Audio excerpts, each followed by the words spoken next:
tulis di Yang lainnya gimana? di apa Prof? Sudah dikerjakan, Prof. Ya dikirim. Oh, Oh, kirim kirim kemana iya, Prof? Prof. Ke Prof. Iya, Oh, ini saja ke email kok. Oh Atau ke iya. WA juga boleh. Di Oh WA iya iya. grup juga boleh.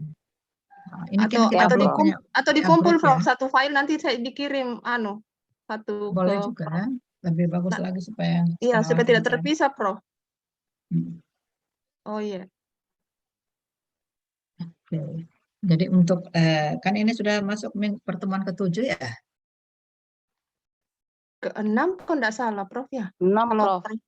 6 kalau 6 ya? untuk Prof. Oh, Iya. tambah resume kemarin dihitung berarti 7. Ya, yang hari ini Buat 7. resume. Iya, Prof. Hari ini 7, Prof. Kalau tambah resume, ya. Nanti minggu depan kita sudah meet ya. Iya, Prof.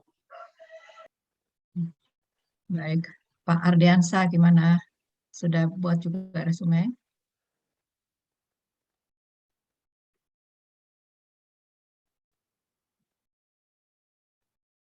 Iya, Prof. Gimana? Sudah buat bikin resume?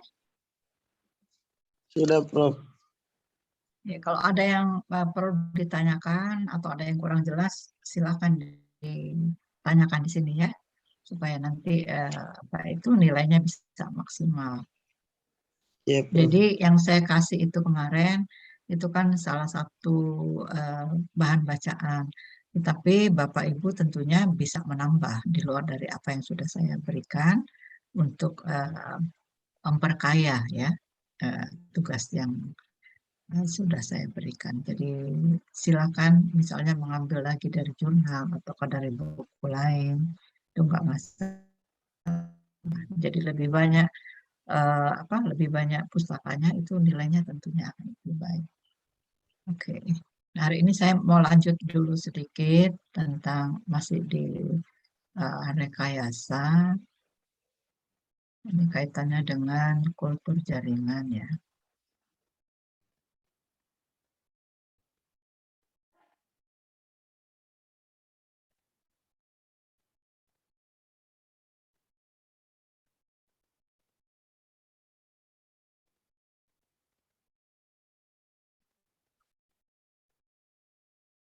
Ya, baik, Assalamualaikum warahmatullahi wabarakatuh dan selamat pagi. Saya share screen terlebih dahulu.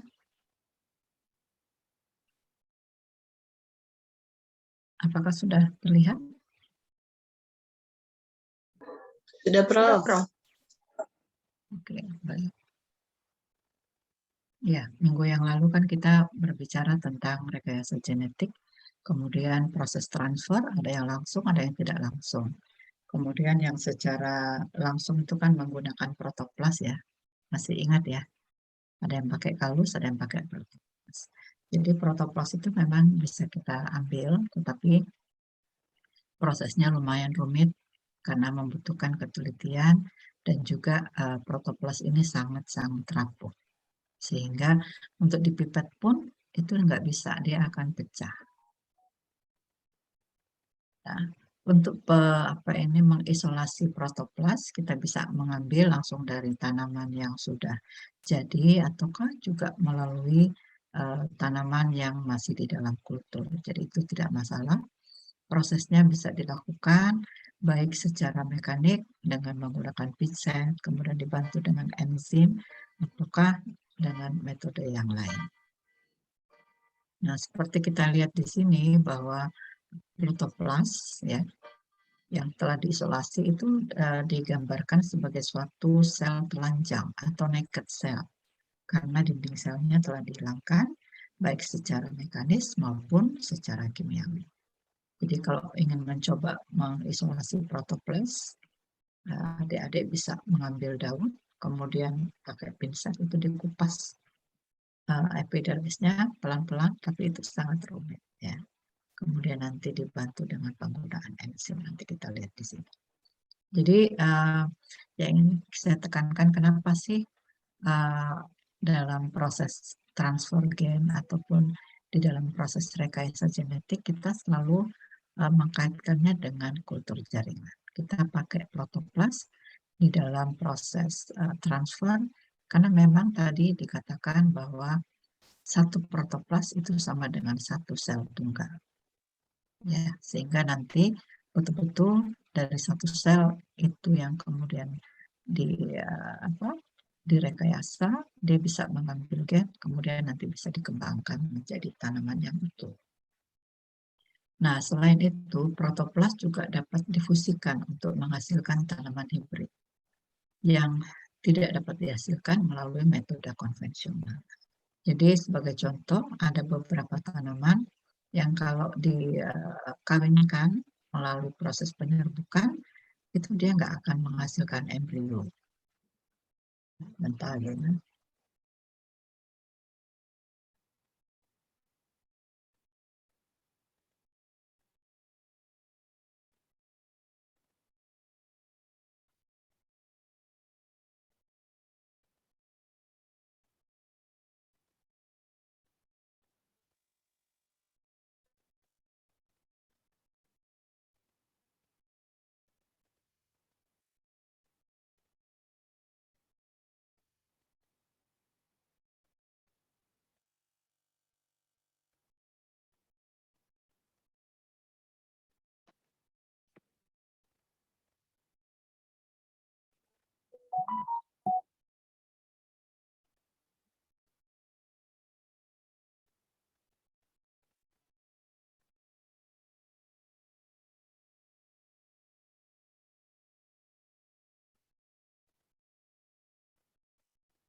Oke, sorry. Pagi-pagi ada yang antar ayam untuk puasa besok. Siap-siap. Orang sudah pada ke pasar, Prof. Iya, itu bisa bilang, ini kita masih rapat lagi nanti jam 1, rapat borang. Aduh. Iya, kita lanjut dulu ya. Jadi kenapa kita pakai protoplas? Karena protoplas tadi merupakan dianggap sebagai satu sel tunggal. Dari satu sel tunggal ini kemudian bisa dikulturkan menjadi satu tanaman yang utuh. Kemudian protoplas juga bisa difusikan, menghasilkan tanaman hibrid. Jadi misalnya ada varietas jeruk A digabung dengan varietas jeruk B, mereka bisa digabungkan sifat-sifatnya sehingga nanti menghasilkan satu tanaman jeruk hibrida. Yang kalau misalnya diserbukan atau disilangkan itu tidak memungkinkan. Nah, jadi di sini juga disebutkan bahwa protoplas dapat dipelajari sebagai suatu sistem sel tunggal. Salah satu kelebihan juga dari protoplas adalah bahwa dia memiliki kemampuan untuk mencerna, ya, jadi mencerna material asing ke dalam sitoplasma. Termasuk di dalamnya adalah inti, kloroplas,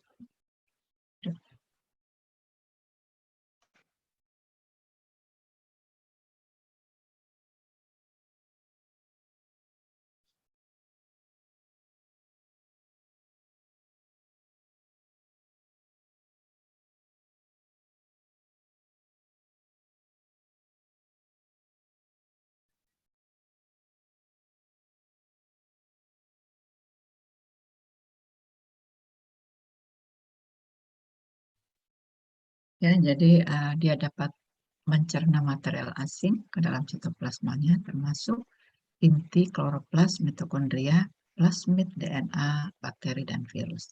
Sehingga di sini kalau kita menggunakan protoplas untuk proses transformasi, jadi penembakan itu ya, maka kita bisa menembakkan plasmid DNA ke dalam protoplas. Nah, protoplas dapat juga digunakan untuk mempelajari bagaimana proses dan deposit sintesa dinding sel. Jadi proses seperti pemintalan, ya, penanunan jaringan-jaringan sel itu bisa kita pelajari melalui protoplas. Nah, ini adalah fungsi utama dari dinding sel, yaitu untuk mencegah penyerapan air yang berlebihan yang dapat merusak sel protoplas. Jadi sebelum dinding sel dihilangkan, sel harus direndam dulu di dalam suatu larutan mannitol atau sorbitol sebanyak 13%. Jadi ini proses untuk kita mengisolasi protoplas. Nah, ini caranya. Jadi kita bisa ambil dari shoot culture, ya, shoot culture, kemudian kita hilangkan daunnya, kemudian kita potong-potong daunnya, kemudian kita inkubasi di enzim.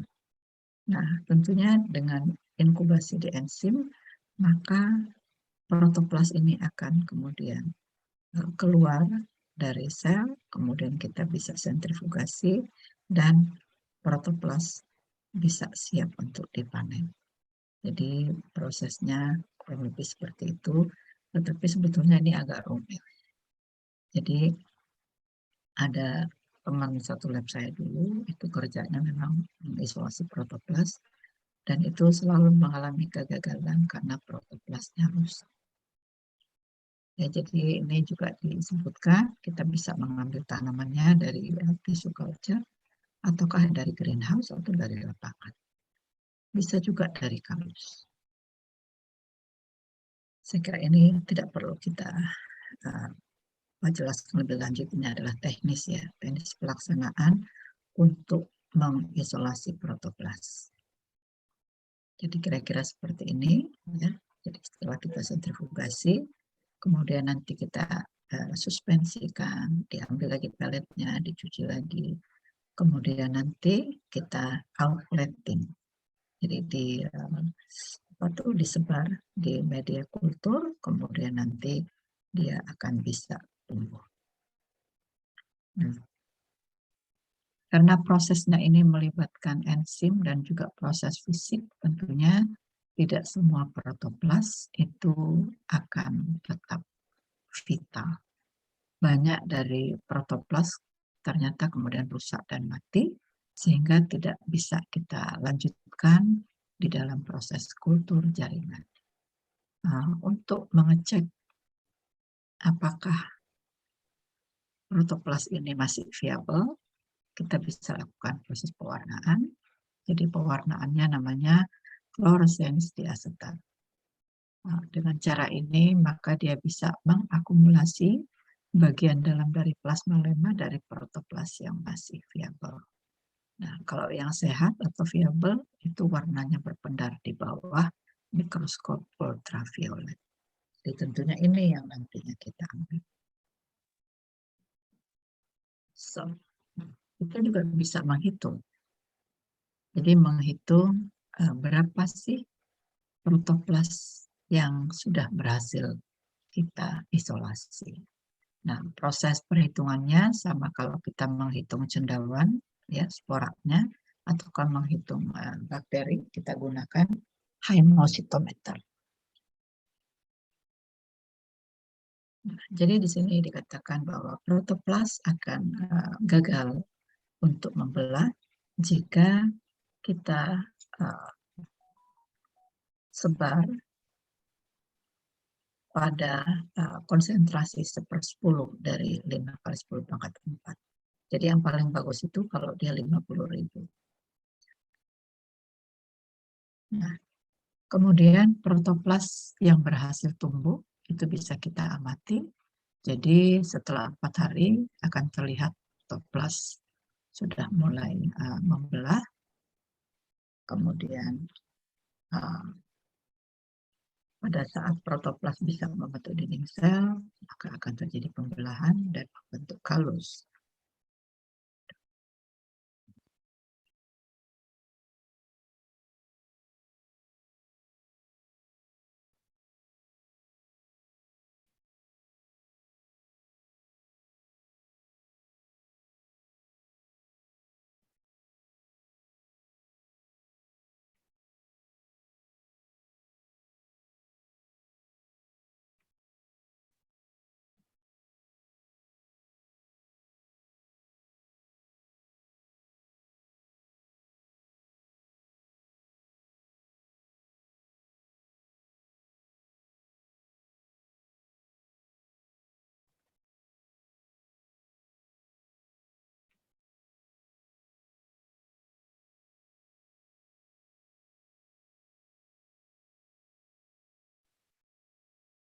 Sorry, terganggu terus ini.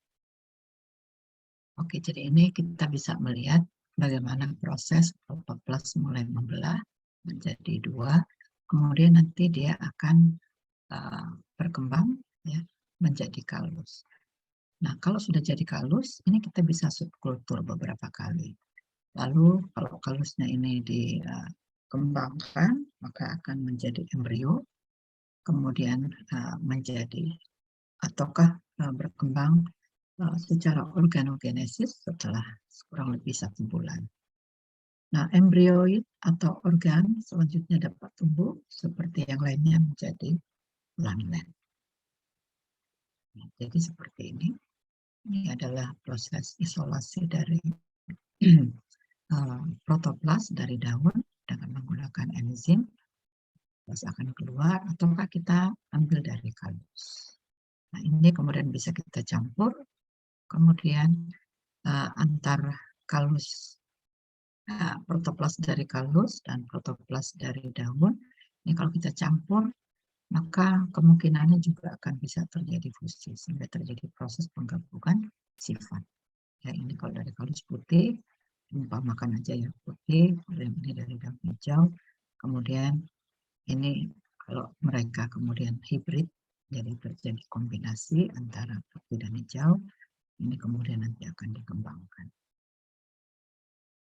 Nah, ini adalah penampakan dari protoplas yang berasal dari sweet orange. Kemudian ini kalau dari daun, dari citrus, ya ini warnanya hijau karena banyak ini ya, klorofilnya. Kemudian kalau kita campur tadi yang berasal dari sweet orange dengan dari daun citrus, ini maka akan bisa membuka peluang untuk terjadinya fusi. Nah, jadi kalau sudah fusi, kira-kira seperti ini mereka menyatu. Ya. Jadi dengan cara fusi, kita berarti menggabungkan genom kerabat jauh untuk menghasilkan hibrida somatik atau juga hibrida asimetris.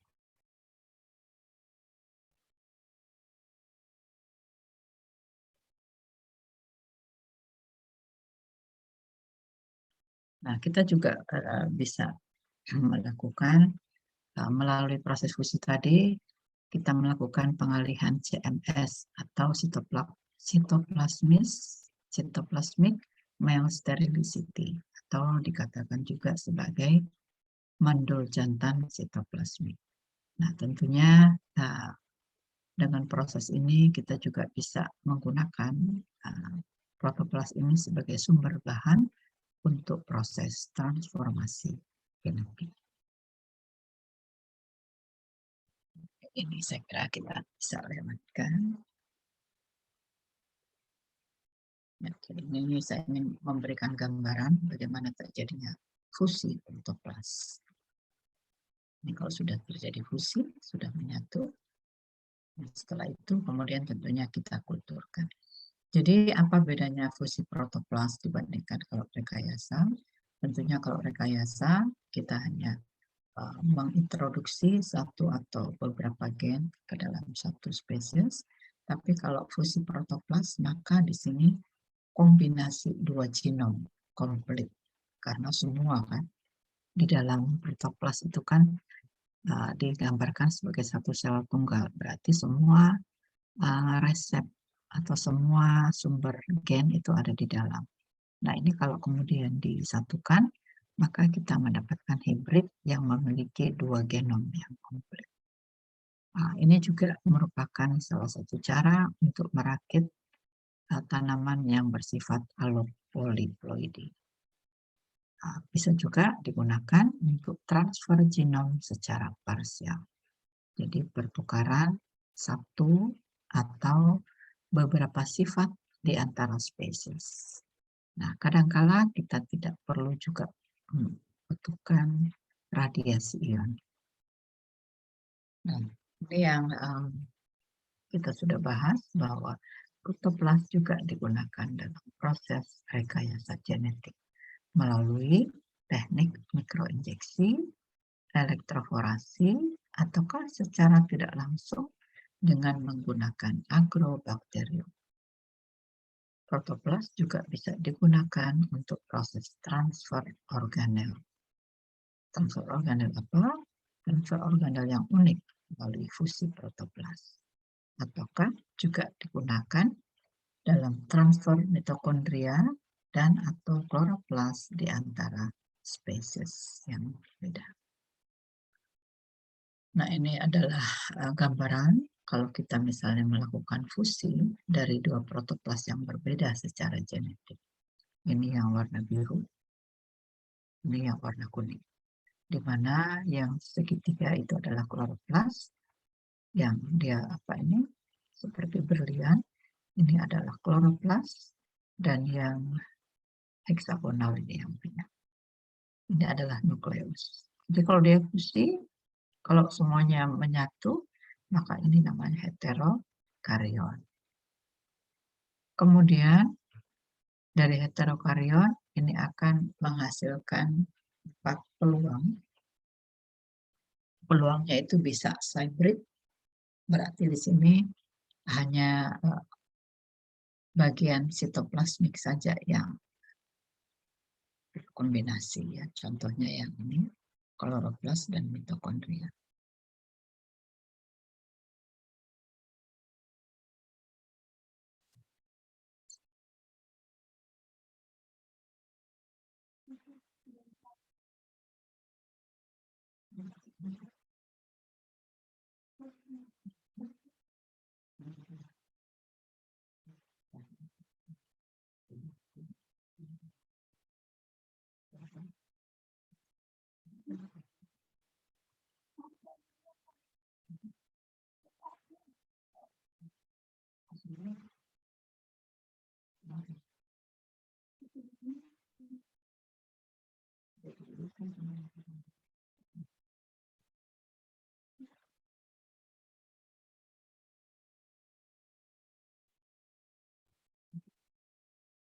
Oke, jadi kalau intinya tidak menyatu, kita sebut sebagai hybrid.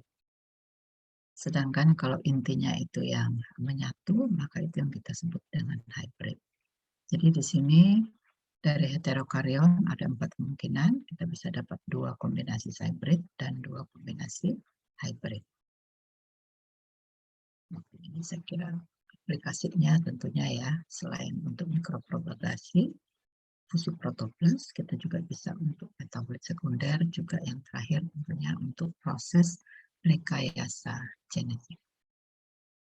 Ini saya kira kita sudah bahas, ini juga sudah, ya, jadi proses-prosesnya. Nah, ini sebagai contoh, kalau kita melakukan proses transfer secara langsung, ini adalah transfer untuk tanaman rumput-rumputan. Jadi ada rumput, ya, kemudian diambil daunnya, tentunya semua melalui proses sterilisasi, kemudian dikulturkan untuk menghasilkan kalus. Ini sudah menghasilkan kalus. Kalusnya kemudian diatur sedemikian rupa, kemudian dilakukan proses penembakan gen, ya, dengan menggunakan gene gun. Nah, karena pada plasmid yang sudah dirakit tadi, sudah diberikan juga gen penanda atau gen reporter, maka kita bisa melihat sel mana yang sudah berhasil dimasuki oleh gen asing, yaitu dengan berubahnya warna jaringan menjadi biru, ya, yang bisa berfluoresens di dalam gelap. Nah, tentunya bagian ini saja yang diambil, kemudian dikulturkan, ini kemudian akan berkembang menjadi embrio, jadi plantlet, kemudian seperti ini. Jadi ini sudah hasil transgenic. Jadi ini untuk penembakan, ini adalah senjatanya, jinkannya, ya. Kemudian ini kalau kita lihat di bawah mikroskop, jadi yang berpendar saja berarti yang berhasil dimasuki oleh gen asing. Jadi ini adalah protoplast.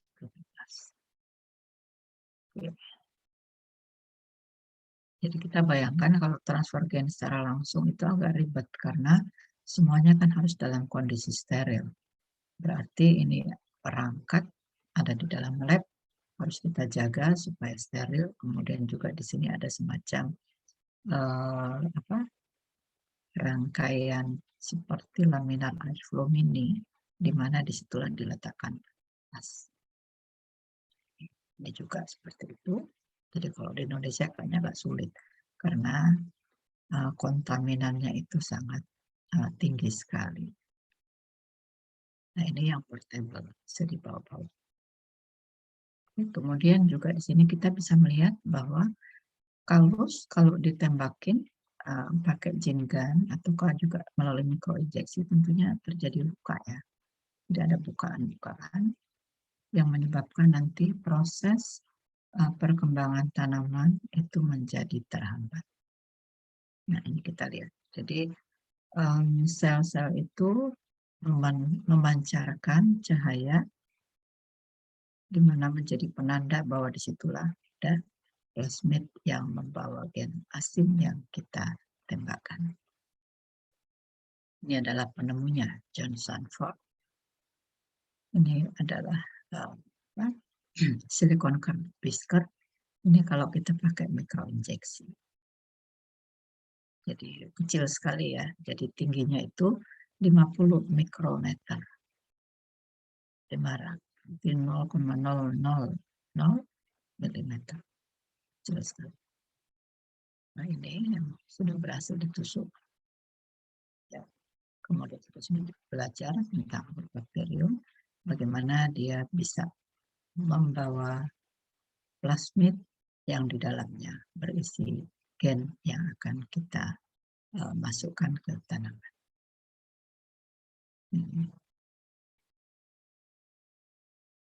Ya, kemudian ini juga saya kira sudah ya. Jadi kalau sudah bentuk kalus seperti ini, kita bisa masukkan di dalam kultur cair, maka ini akan berkembang menjadi jutaan tanaman. Dengan cara ini, maka kita bisa mendapatkan tanaman hasil rekayasa dalam jumlah yang besar. Oke, seperti ini. Dan juga sudah kita bahas. Ya. Oke. Nah, jadi kalau menggunakan agrobakterium, tentunya menjadi lebih mudah karena bakteri tersebut yang akan bekerja untuk membawa gen asing ke dalam tanaman.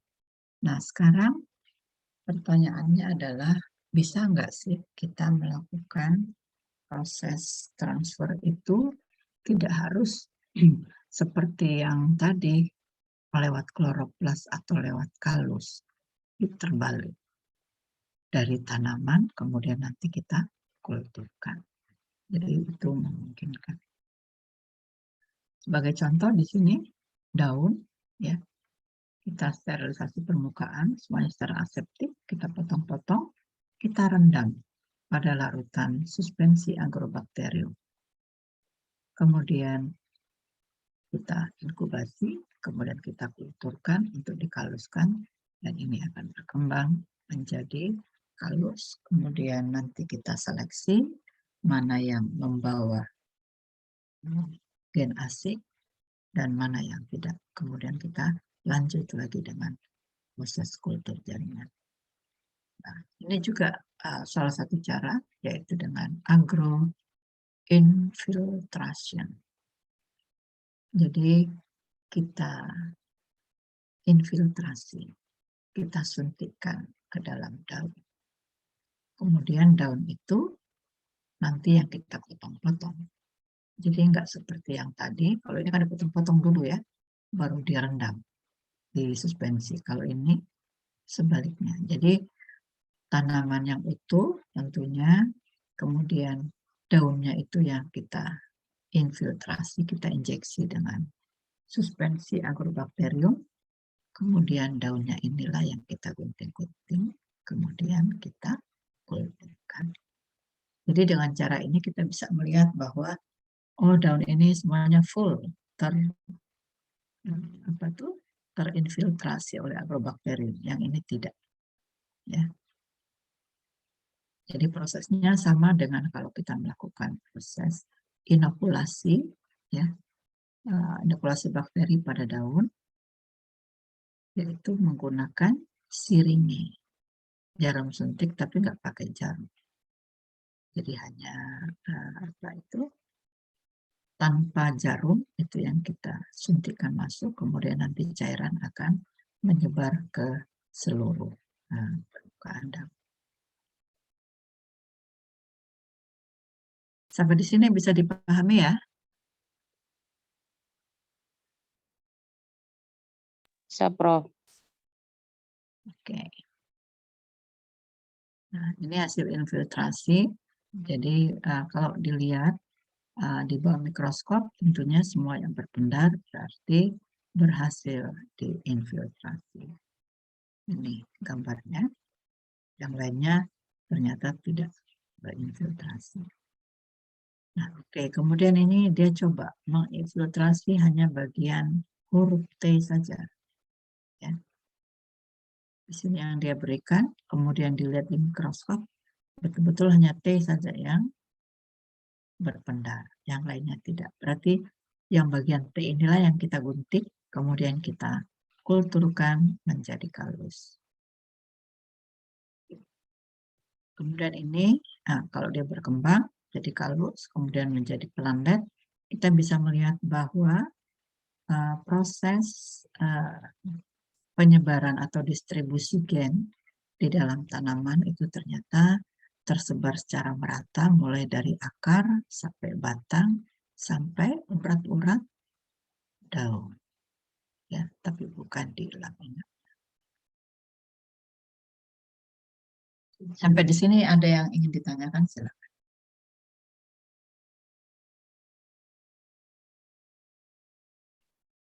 Saya, Prof, bisa.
Ya, silakan, Satra ya. Tadi Prof yang sebelumnya yang ada slide yang apa tuh 2 hybrid dengan 2 hibrid ya kalau tidak salah. Itu kan setelah dilakukan apa tuh namanya turunannya nanti itu kan ceritanya harus rumusnya seperti itu Prof, 50-50 maksudnya 2 hybrid dan 2 hibrid ya Prof, seperti itu. Peluangnya itu. Oh iya Prof, maksudnya sudah menjadi rumus bahwa selalu seperti itu, selalu 2 yang hybrid dan 2 yang hybrid Prof, atau tidak ada kemungkinan kombinasi lain. Tidak tahu, jadi apa itu? Ada 4 peluang terjadinya seperti itu. Tetapi bisa juga, misalnya, ternyata semuanya hybrid atau semuanya hybrid. Karena tidak berhasil dimasuk ini, tidak berhasil terjadi fusi yang sempurna. Iya, karena mungkin ada faktor dalam saat dilakukan proses fusi. Difusinya itu mungkin ada yang terobel kah atau ada yang agak kan dipengaruhi oleh berbagai faktor Prof, suhu kah atau apa semua sterilisasi mungkin karena itu ya Prof, sehingga mungkin nanti menyebabkan terjadinya mutasi kah atau terjadinya peluang-peluang kombinasi yang tidak sama seperti itu ya Prof ya.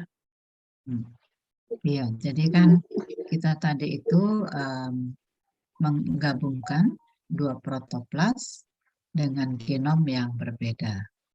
Ya. Nah, di dalam protoplas itu kan ada kloroplas, ada mitokondria, ada inti. Kalau kemudian kedua inti ini saling menyatu, maka pasti terjadi hybrid karena inti yang menentukan. Tapi kalau kemudian yang ternyata misalnya ya kan bisa saja inti kemudian keluar dari protoplas ya, dia rusak, kemudian yang masuk itu ternyata hanya kloroplas dan mitokondrianya, maka tidak terjadi hybrid, hanya hybrid saja. Atau sebaliknya misalnya ternyata yang masuk itu adalah intinya, maka yang terjadi adalah hybrid. Saya ulang dulu ya, ini semua.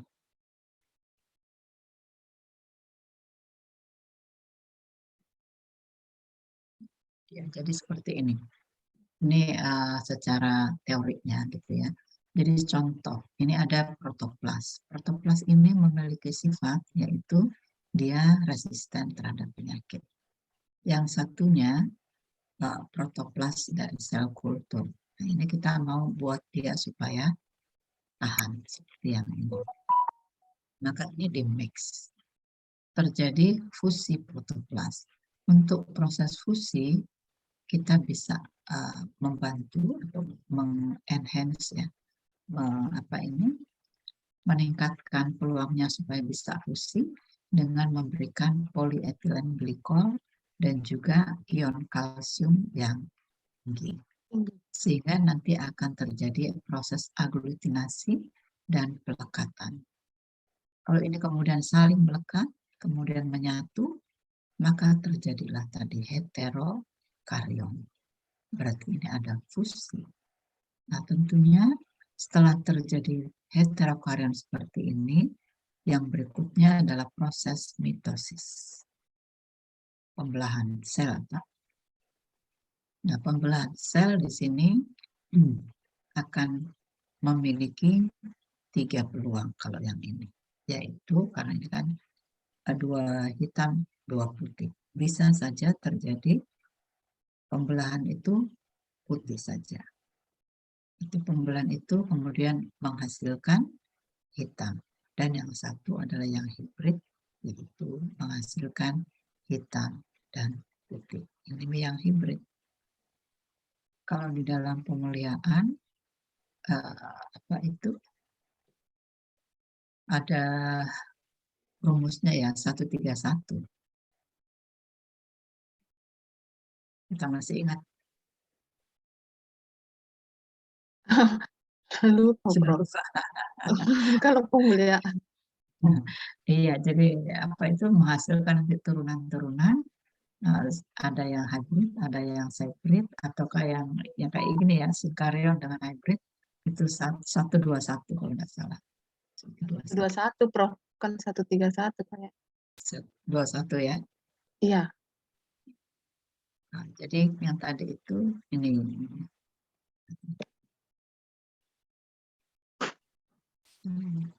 Ini kan jadi menyatu. Setelah dia menyatu tentunya terjadi mitosis. Nah, mitosis itulah tadi bisa bisa bervariasi. Ada yang sinkarion atau hybrid, dan satunya lagi hybrid. Kalau intinya yang saling kombinasi antara yang A dengan yang B. Yang kita maksud itu apakah bisa terjadi mutasi? Ya. Kalau dalam hal ini mungkin mutasi tidak diperhitungkan ya, karena prosesnya kan tidak menggunakan radiasi atau tidak menggunakan senyawa-senyawa yang bisa memicu terjadinya mutasi. Jadi ini hanya menggunakan sejenis garam dan ion yang bisa memungkinkan ini terjadinya hybrid untuk menyatukan 2 inti yang kemudian terkombinasi antara inti yang kuning dengan inti yang biru. Ini kenapa jadi 4? Karena tergantung ini tadi, kan ada apa itu? Ada kloroplas, ada mitokondria, kemudian ada inti. Berarti nanti kemungkinannya 4. Kalau yang tadi digambarkan itu hanya apa? Hanya itu saja ya, proses mitosis. Dan mitosis tentunya hanya ada 3 kemungkinan, hybrid, dan hybrid. Seperti itu. Bagaimana, Satra? Iya, Prof. Lumayan bisa mengerti sedikit. Maksud saya begini, tadi itu kan ceritanya hybridnya 2, tapi Prof kembali lagi yang tadi itu yang gambar-gambar. Bukan, yang tadi hybrid sama hybrid yang 4 hasilnya, Prof. Nah ini Prof. Mana?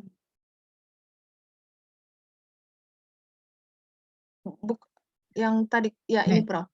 Iya, ini kan hasilnya 4, Prof. Ini kan ceritanya nih makhluk hidup semua, dengan masing-masing ada apa namanya, ciri khasnya ceritanya. Karena kalau misalnya hybrid yang ini, yang warna birunya, nukleusnya yang warna biru yang muncul kalau yang hybrid ini apa namanya, bergabung nukleusnya yang kuning dengan yang ini. Kalau yang satunya ini sabit. Berarti ini perbandingannya, Prof, apa namanya, kan 100% nih turunannya ceritanya, tetapi porsinya itu 25, pasti 25 juga, Prof, kan? 25% kan? Iya. Iya. Terus pertanyaannya? Itu maksud saya ini nilainya setiap turunan ini 25% porsinya, Prof. Iya, jadi kan ini ada memang 4 peluang Iya. terjadinya. Jadi ini Iya, seperempat, iya. seperempat, seperempat, Iya, seperempat. iya, Iya. iya, iya. Jadi masing-masing memiliki peluang sebanyak 25% untuk Iya, terjadi iya, seperti ini, iya. 25% seperti ini, dan ini. Iya. Iya, Iya, cocok. jadi saya bisa berkesimpulan, Prof, bahwa hasil dari apa namanya, kalau kita melakukan fusi protoplas seperti ini, modelnya misalnya 2 kombinasi protoplas yang digabungkan ya, dari 2 gennya yang berbeda, kemungkinan peluang keturunannya itu 4 dengan kombinasi dengan perbandingan peluangnya itu 25%, Prof, ya? Seperti itu. Sama aja mungkin perhitungan Secara matematis ya. Iya, iya, gitu maksudku. Iya, secara matematis seperti itu. Jadi kan nanti kita misalnya punya protoplas itu ada berapa di dalam campuran itu. Nah, itu Iya. tentunya tidak eksak misalnya ya, 25%, tapi pasti mendekati nilai. Iya, iya, plus minus, Prof, ya. Iya, iya. Iya. Karena ini misalnya hibrid ini yang di tengah, hibrid yang pertama ini dengan hibrid yang kedua ini kan porsinya 25 juga. Cuma kalau dia karakternya kan berbeda karena yang dominan misalnya yang di kiri, yang sebelah kiri ini kan yang kuning, kloroplasnya. Kalau yang ini kan jadi pastinya penampakan genetiknya nanti yang muncul kan berbeda, Prof, tapi porsinya peluangnya untuk terjadi sama 25. Jadi kita tidak, kalau mitokondria itu kan tidak menginikan perubahan sifat ya, sama juga dengan kloroplas. Tetapi yang menentukan itu adalah intinya. Oh iya. Jadi di dalam inti itu kan genetiknya ya. Iya. Jadi dia maksud nanti saya begini. Jadi hayalan saya begini, Prof. Katakanlah ini ada 4, katakanlah tadi kita menggabungkan 2 jenis, anggaplah 2 jenis warna bunga tanaman yang berbeda, Prof, kan? Kita gabungkan ceritanya. Nah, ini ada 4 calon anaknya nih, turunannya dengan 25% 4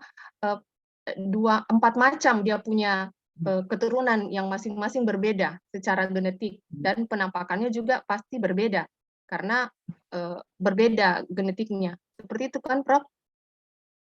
Ini kan nanti akan sama dengan ini, toh. Ini juga sama dengan induk awalnya. Sedangkan yang ini adalah gabungan sifat dari ini dan ini. ini akan Iya. sama. Yang Oh. hibrid ini sama karena dua intinya kan saling menyatu, dan ini yang Iya. menyatu itu genom komplit. Tidak sama Oh. dengan kalau rekayasa. Ini genom komplit yang menyatu. Oh. Sehingga semua sifat-sifat yang ada di sini dan yang ada di sini itu saling Bergabung. baku campur. Ya. Oh. Ganti Tapi lagi, tapi ada membentuk lagi. tanaman baru, Nah, Prof. iya, Karakter baru ya? sifat, iya betul. Karena menggabung dari dua ya, Prof. Iya. Nah, Iya. tetapi kita kan tidak bisa apa itu istilahnya. Kita tidak bisa menduga nanti itu yang muncul seperti apa, karena itu gabungan dari genom. Ada sifat-sifat, mungkin kan ada Oh. pembelahan lagi di dalam Iya, kan, iya, iya, iya, iya. setelah dia Iya. menjadi ini kan pasti ada lagi pembelahan segala macam, pasti ada variasi-variasi lagi di dalamnya. Nah, itu yang membutuhkan proses seleksi yang panjang. Iya. Tapi Karena bisa nanti diatur ya, Prof. Bisa diutak-atik begitu, bisa diatur. sulit kalau ini Sulit, karena Prof. genom, Iya. seluruh genom. Oh Sehingga iya, iya. nanti di F1, F2, F3 dan seterusnya itu kan pasti ada lagi variasi-variasi, ada lagi Iya. variasi. Karena di dalam proses pemuliaan itu kan pasti akan terjadi ya, kombinasi itu menghasilkan keturunan dengan berapa persen ini, ya, berapa persen. Ada istilahnya nanti homozigositas untuk mencapai dia kemudian betul-betul homogen gennya. Iya. Ada Oh ininya iya. sih, ada teorinya seperti itu. Nah, Iya. makanya kalau fusi protoplas itu untuk mendapatkan, kita kan misalnya mau sifat yang mana yang kita mau dari yang A, sifat mana yang kita mau tambah. Ternyata yang ikut itu tidak hanya sifat tahan misalnya, tetapi Iya. juga sifat buahnya kecut, kemudian tapi buahnya banyak, kemudian yang lainnya bentuk daunnya begini. Nah, itu akan muncul di generasi-generasi yang F1, F2, F3. Sehingga kita akan melakukan proses seleksi mana yang paling cocok yang akan kita gunakan, yang akan kita kembangkan. Jadi setelah proses pencampuran genom, kemudian nanti ada tentunya proses seleksi pada generasi berikutnya. Kemudian yang terbaik itulah yang kita bisa kembangkan secara kultur, karena dengan kultur kita menghasilkan sifat atau generasi dengan sifat yang sama persis dengan indukannya. Tapi kalau yang ini kan bergabung semuanya. Berbeda dengan kalau rekayasa genetik. Karena target gennya itu yang kita masukkan, sehingga sifat yang lainnya itu tidak terikut. Kan di sini dikatakan kombinasi dua genom komplit.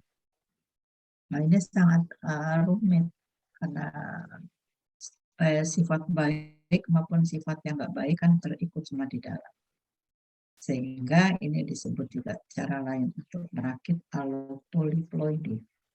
Mungkinnya kita mendapatkan misalnya yang berupa tanaman super dengan buah yang besar misalnya, karena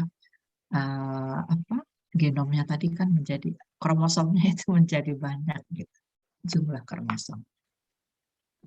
Dari yang misalnya 3N, yang 3N menjadi 6N, sehingga terjadi allopolyploidy. Bagaimana? Ya, Prof, makasih sudah. Saya sudah bisa membayangkan antara rekayasa dengan puri protoplas. Fusi protoplas. Fusi protoplas. Tapi ini fusi protoplas juga ternyata katanya secara teori mungkin bisa, tetapi kalau yang berkerabat jauh itu sangat sulit untuk terjadi fusi. Oh. Mungkin ada lagi yang mau ditanyakan, silakan. Ya, saya Prof. Ya, terima kasih Prof. Jadi untuk tadi yang seperti sudah digambarkan oleh Prof, kemudian pertanyaan dari Bu Satra, berarti kalau untuk fusi protoplas ini dia lebih baik untuk kita menghasilkan keturunan baru yang lebih baik dengan perpaduan sifat ya perpaduan sifat yang lebih banyak dengan misalnya ada yang dia tahan terhadap serangga, dia juga bisa tahan terhadap penyakit dibandingkan dengan yang rekayasa genetika berarti Prof ya. Nah, bisa dikatakan seperti itu, tetapi kita tidak bisa mengontrol untuk generasi-generasi berikutnya, kan itu akan terjadi kombinasi lagi. Oh gitu. Jadi semua sifat baik itu yang buruk maupun yang baik yang kita harapkan itu tercampur menjadi satu. Jadi kan Iya, misalnya tadi, iya. oke dia tahan, tetapi ternyata buahnya itu kecut. Atau dia misalnya menjadi tahan, tetapi bentuk buahnya tidak bagus. Iya. Jadi banyak semua sifat itu akan menyatu sehingga nanti menghasilkan berbagai variasi turunan. Dan itu kita mesti melakukan seleksi yang panjang untuk bisa mendapatkan yang terbaik. Oh iya.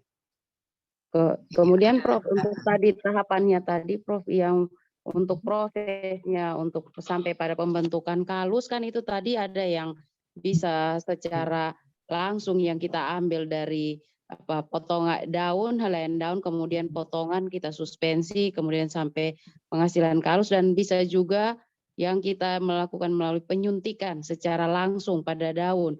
Apakah itu proses itu akan dilakukan nanti berbeda pada setiap tanaman itu dilihat dari apakah ada syarat-syarat tertentu begitu ya Prof?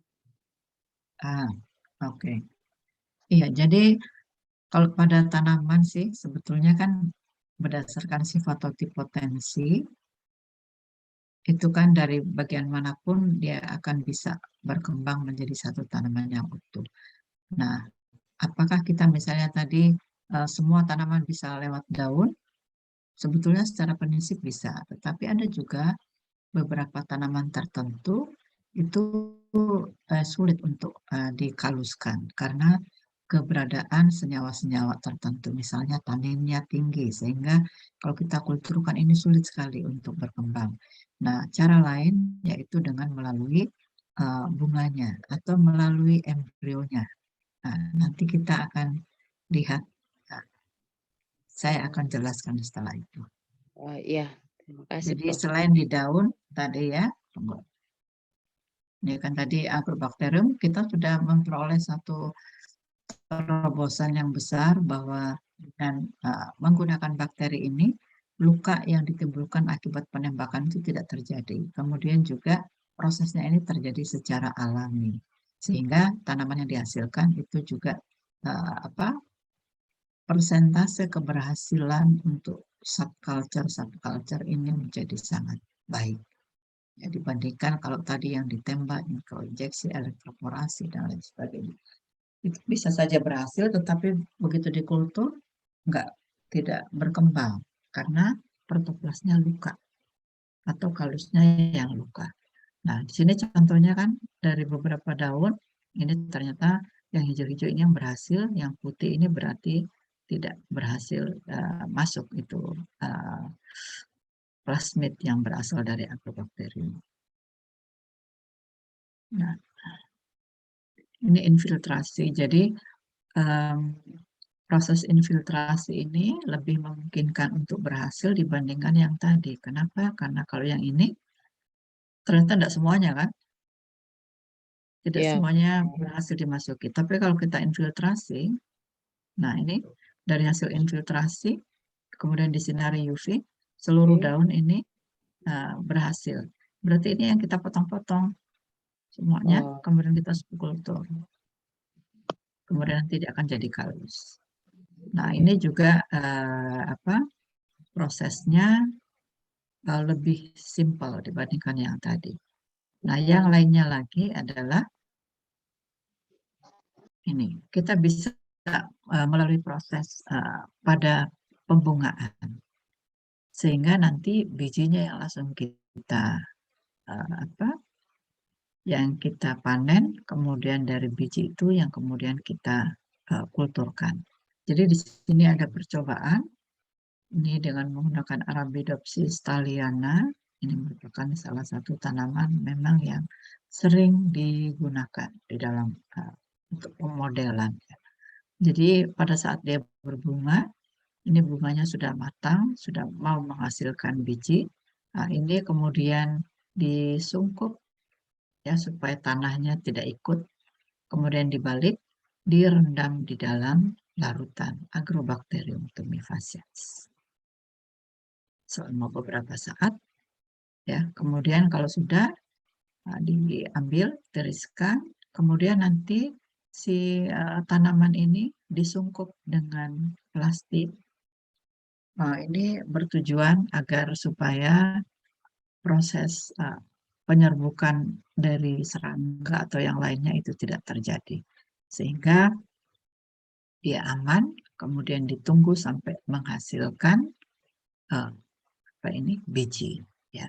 Selanjutnya setelah itu ini akan dipanen, kemudian nanti bijinya dikembangkan untuk kultur jaringan, sehingga nanti dari sini kita mendapatkan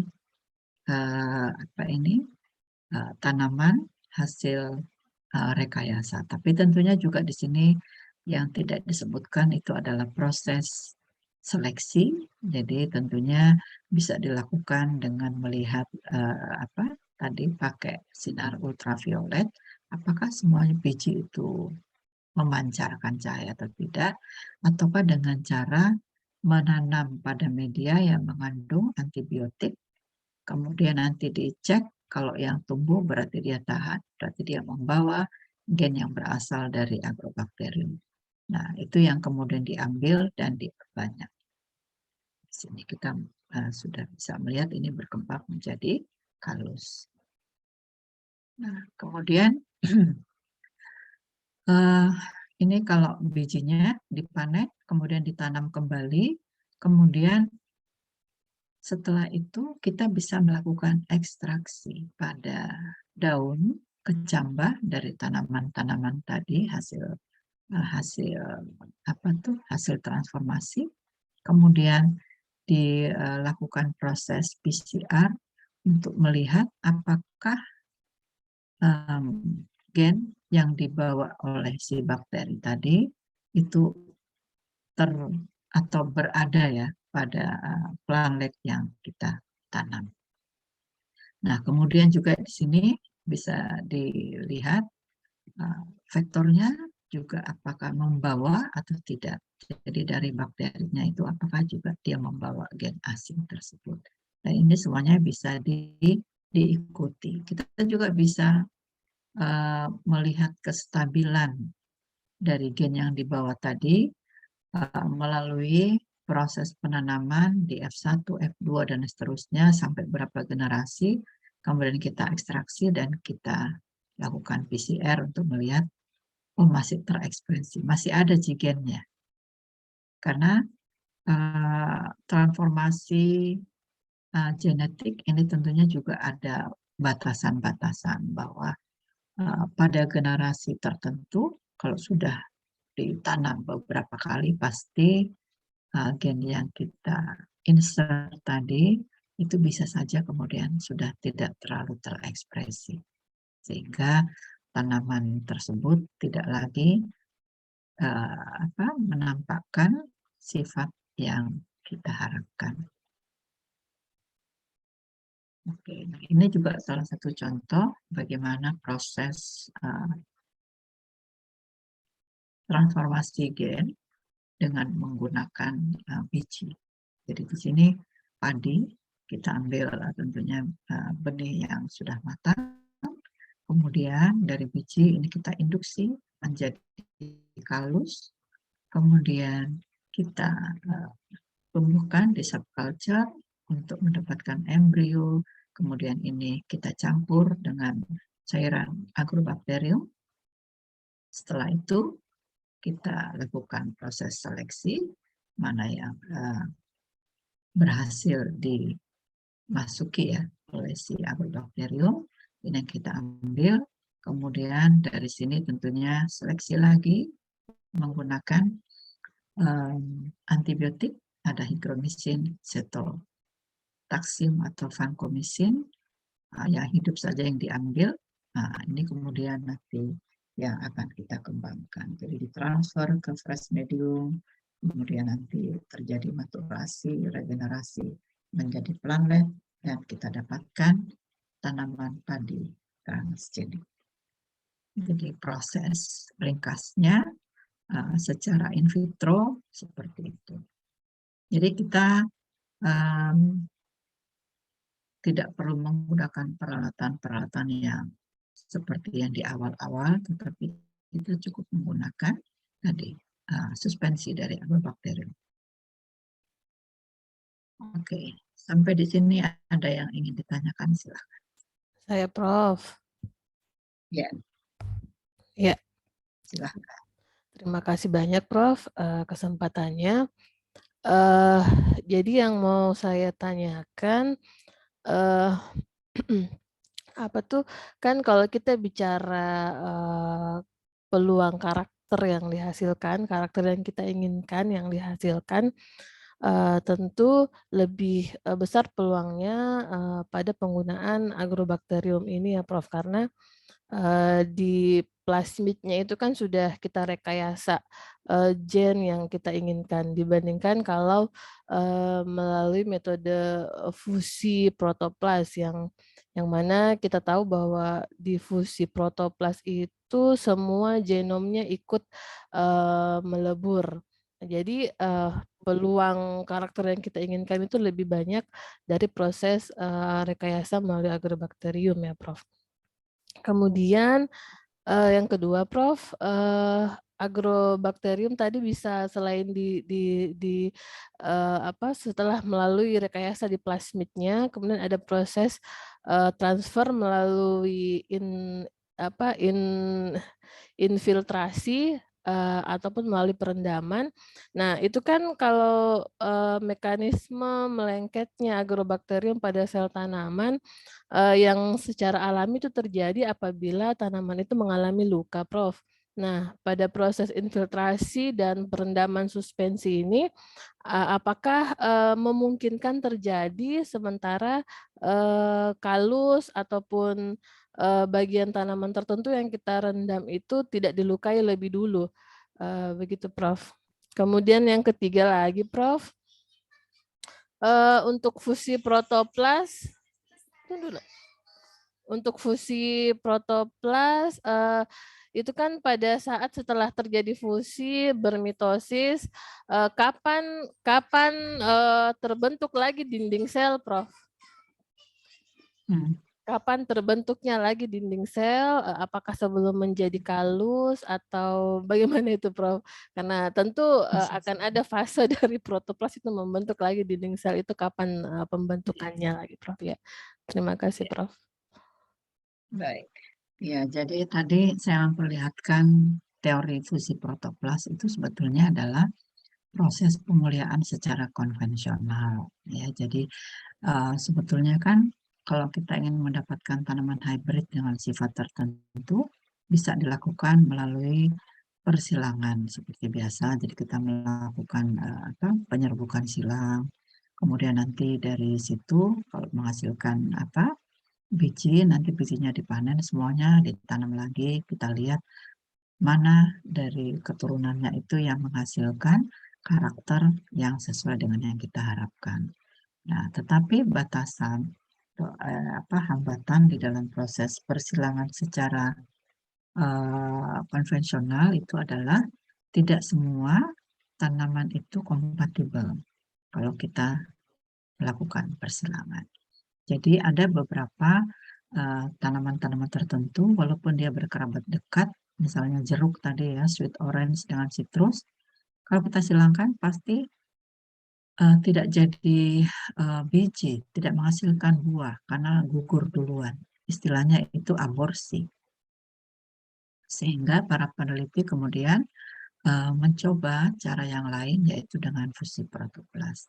Nah, karena fusi protoplas di sini protoplas itu dianggap sebagai satu set sel tunggal yang memiliki seluruh gen yang lengkap di dalam selnya, maka kalau mereka menyatu tentunya akan menghasilkan hybrid, yaitu menyatunya genom yang komplit dari tanaman dari dua protoplas tersebut. Nah, ini kalau kemudian kita kulturkan, memang dia akan menghasilkan tanaman-tanaman yang sama dengan induknya. Jadi selama dia itu dikulturkan akan menghasilkan generasi yang persis sama sifatnya. Nah, tetapi kan semua sifatnya itu muncul ya. Semua sifat yang yang ada di tanaman yang satu itu akan terikut di hybrid. Nah, ini kita bisa lakukan proses selanjutnya, yaitu dengan menanam. Dengan ditanam, kemudian nanti lagi kita lihat sampai dia menghasilkan buah, kemudian nanti dari biji lagi kita seleksi. Jadi ini agak rumit.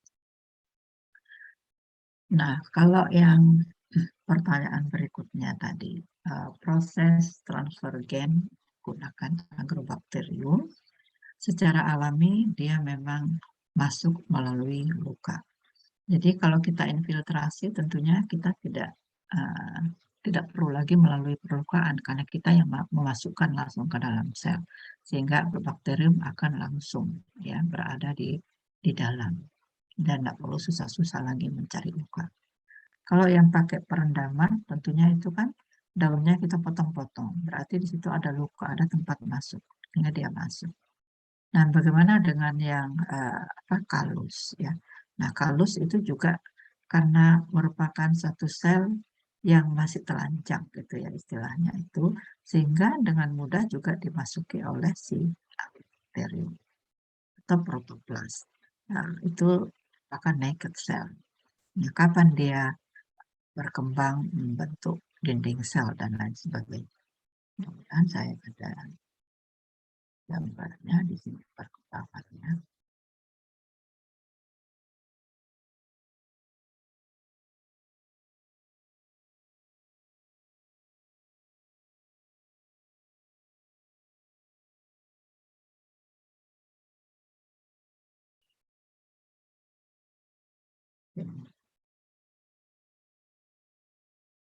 Ya, jadi ini kalus ya. Kalau kita mau menginduksi kalus, kita bisa pakai sitokinin dan auksin dalam jumlah yang setara.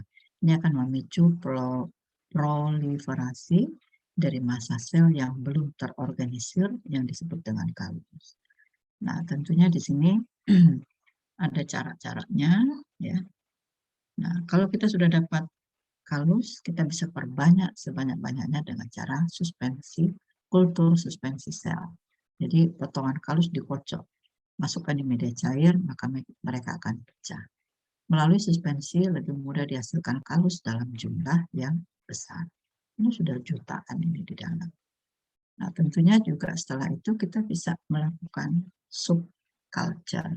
Jadi jumlah kalus yang banyak tadi kita bisa saring, ya kita sieving atau disaring. Ada yang sudah besar, ada yang agregat-agregat yang kecil.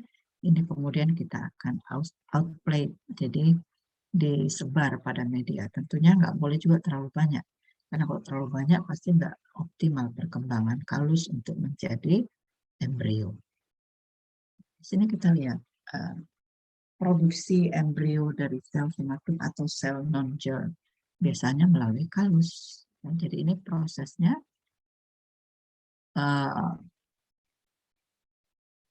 jadi di sini merupakan stadia antara. Jadi kalus itu merupakan stadia antara yang dapat menghasilkan variasi pada kecambahannya. Jadi ini proses perkembangan menjadi embrio itu juga ada tingkatannya. Nah, ini dia. Jadi stadianya untuk menjadi embrio itu globular, hard, torpedo, cotyledonary, kemudian germination atau konversi. Kita lihat di sini. Jadi proses pembentukan kalus menjadi embrio itu seperti ini, torpedo. Apa ini? Yang pertama tadi globular dulu, kemudian ada heart, torpedo, kemudian cotyledonary.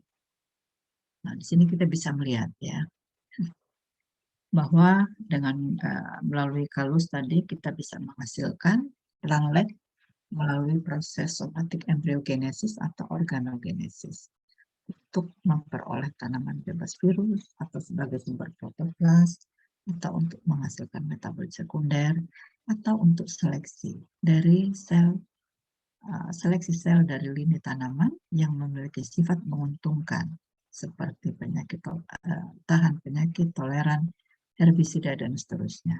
Jadi prosesnya tadi kalau kita sudah fusikan, kita kaluskan, kemudian di sini ada seleksi. Ya. Kemudian juga bisa untuk studi mutagenesis. Nah di sini ya, jadi prosesnya itu dia menjadi embrio, pembentukan dinding selnya ya mulai di sini. Kalau dia sudah membentuk zigot, kemudian nanti akhirnya membentuk plantlet. Jadi sudah mulai membentuk tanaman yang lengkap. Prosesnya nanti saya kira bisa dibaca saja di sini ya. Ini agak panjang ceritanya. Jadi proses embryogenesis ada yang langsung, ada yang tidak langsung. Ya, kalau dia langsung di sini dari eksplant, kalus, matang, kemudian berkecambah. Nah, ini kita coba lihat dari satu biji kacang tanah yang sudah mau berkecambah, ini kita kembangkan di kultur kalus, berkembang menjadi kalus, kemudian nanti ini akan terpecah-pecah lagi, kita masukkan di kultur cair, menjadi sangat banyak, kemudian nanti kita sieving, ambil yang sudah matang, kita masukkan ke sini, ini mulai berkembang, kemudian nanti akan menjadi plantlet. Kira-kira seperti itu. Nanti kalian bisa baca di sini, ya. Kemudian kalau sudah itu tentunya ada organogenesis, pembentukan organ, pucuk, daun, akar, ya. Nah, semuanya tentunya membutuhkan media dengan komposisi yang berbeda. Ada media pengakaran, ada pertunasan, dan lain sebagainya. Kemudian pertanyaan yang terakhir tadi, saya lupa tadi pertanyaan terakhir apa ya? Itu Prof yang terakhir sudah terjawab. Kapan pembentukan dinding sel pada protoplas setelah mitosis? Ya. Oke. Oke, ada lagi yang mau ditanyakan? Silakan. Pak siapa? Pak Ardiansa. Mungkin ada yang mau ditanyakan. Karena Pak Ardiansa kelihatannya pendiam. Malu-malu. Silakan bertanya. Santai aja. Masih bingung mungkin, Prof. Ya. Iya, kalau Masih misalnya bingung. bingung bagian apa yang mau di podcast. Mungkin bingung Jangan semua. malu-malu. Bisa di-share nanti materi yang ini ya, Prof ya. Bisa diminta ya, Prof.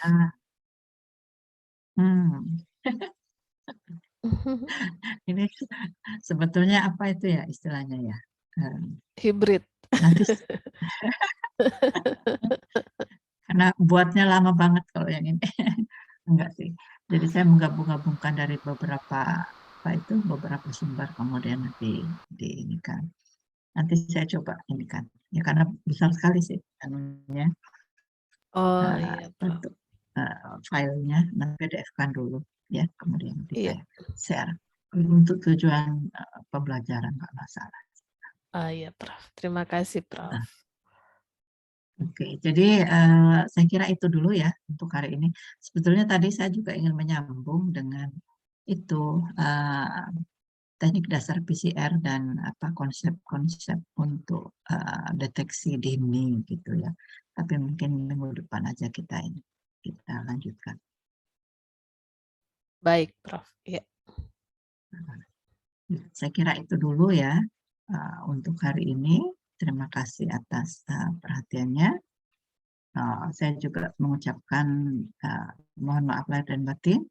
Besok kita memasuki bulan Ramadan. Semoga kita tetap diberikan kesehatan untuk bisa menjalankan ibadah Ramadan.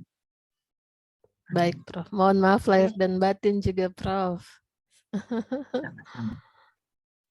Prof Ya. bisa katanya